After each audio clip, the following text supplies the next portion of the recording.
welcome back.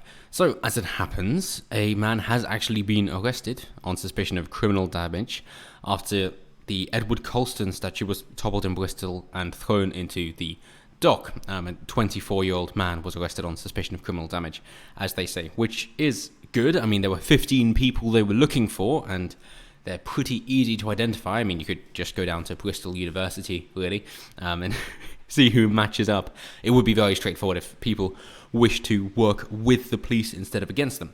But when you have a culture which is to say that police are bad, police are evil, all cops are bad, if you will, then of course they're not going to help out with the police. And it's the same as, of course, was mentioned before on Sky News with Kevin Morley, that you're not going to have communication with the police, in which case it makes it far more difficult for them to do their investigative work, because people on the ground who have witnessed these things and know the people responsible aren't going to snitch, because of course it's snitches get stitches, not snitches get rewards, if you will, going back to the New York idea of telling them who has been breaching lockdown regulations.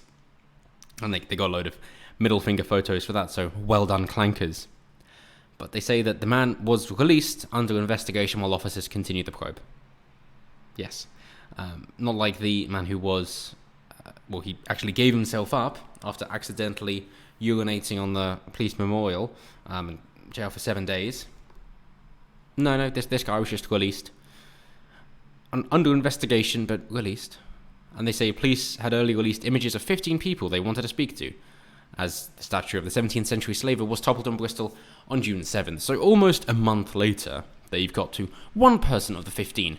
It's almost as if they have to be seen to be doing something, but they're not actually going to be doing anything, because they understand that it's a bit difficult and they'll probably get hurt if they try to do so. We've seen, of course, the police attacks when it comes to the Black Lives Matter movements, and of course they don't wish to get involved in that. And it's a very disheartening but good point made a little while ago, of course, by Hawk Newsom, the president of Greater New York Black Lives Matter, because of course they have a leader, to say that they will burn down the system if the country doesn't give them what they want, either literally or figuratively. It's a matter of interpretation. Yeah, sure, so domestic terrorist, yeah. But he said, what is this country rewarding? What behaviour is it listening to? Obviously not marching, but when people get aggressive and they escalate their protests, cops get fired, Republican politicians talking about police reform. And he said, I don't condone nor do I condemn rioting.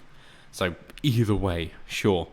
But his point is actually correct, that the response to the toppling of the statue, after they dredged it out, of course, has been to put it in a museum surrounded by Black Lives Matter placards. As I say here, the council has since retrieved the statue, which will now be displayed in a museum along with placards from the Black Lives Matter protest. So instead of trying to act in defiance of the mob and say, no, we're going to put it back up, it'll be under guard and you will be paying for it. And if anybody tries, we will know exactly who did it because we have guards there. And you will get arrested and detained for who knows however many years for defacing public property, for the vandalism, for the damage. And of course you would have to get through the guards, in which case it would then be aggression towards police. And therefore, of course, you serve prison time, because the idea of a high-trust society is that you respect the police. You go along with their demands, and if they're doing something wrong, then you can win in court later, and you'll get a massive payout because of it. That yes, the government has a lot of money that they steal from individuals, and therefore you can take some of that back if it's found that what the police did was illegal and unlawful. So that is the way to do it. But because of that, you have to have big punishments in order for people who defy the law like that and defy the enforcers of the law. You'll presume that the police are doing their job, therefore if you're resisting arrest, you are in the wrong. It will then be after the investigation of why that was the case that the facts will come out. Of course, that is why we have the legal system in place and investigations in order to get to the bottom of these things. But the main things are that what they did was, in order to get rid of the statue so the people didn't see it, and that's what they've succeeded in doing, it's now been put up in a museum so people don't really see it. They have to go in order to see it instead of just see it. And it's been surrounded by the placards from the Black Lives Matter protest. And I sincerely hope that they make a point of saying, here it is. This is the statue that was illegally removed and thrown in the river, and nobody has been imprisoned for the damage caused. They should really put that. And what were they asking for? Well, as you can see from these placards, and really pick out the ones that show what Black Lives Matter are looking for, as in communism, as in no police, as in black supremacy. You should really focus on those. Focus on the ones which make them a domestic terrorist movement. Because we've seen this before, in the past, when it comes to the suffragettes. Not the suffragists, but the suffragettes, when it comes to their domestic terrorist movement. That when they were blowing up property, burning them down, attacking people. And what was that for? It was because, of course, soldiers, men who would risk their lives, would therefore be given the right to vote instead of just people with property. And they thought that wasn't nice. Women should be given it for doing nothing. So, of course, they then were given the vote for doing nothing. And we've seen how it's moved towards a welfare state and left-leaning since then. But it's up to you if you wish to think that was a mistake. Personally, I would go for people who own property, people who have a vested interest, people who are net contributors, people who can decide where their money is being spent, not simply reallocating other people's money that they're not contributing to. Otherwise, that is bribery. If you're not paying taxes, if you're not contributing, why should you have a say where other people's money is going? Almost as if you would vote in order to get more of that and take more away from the other people.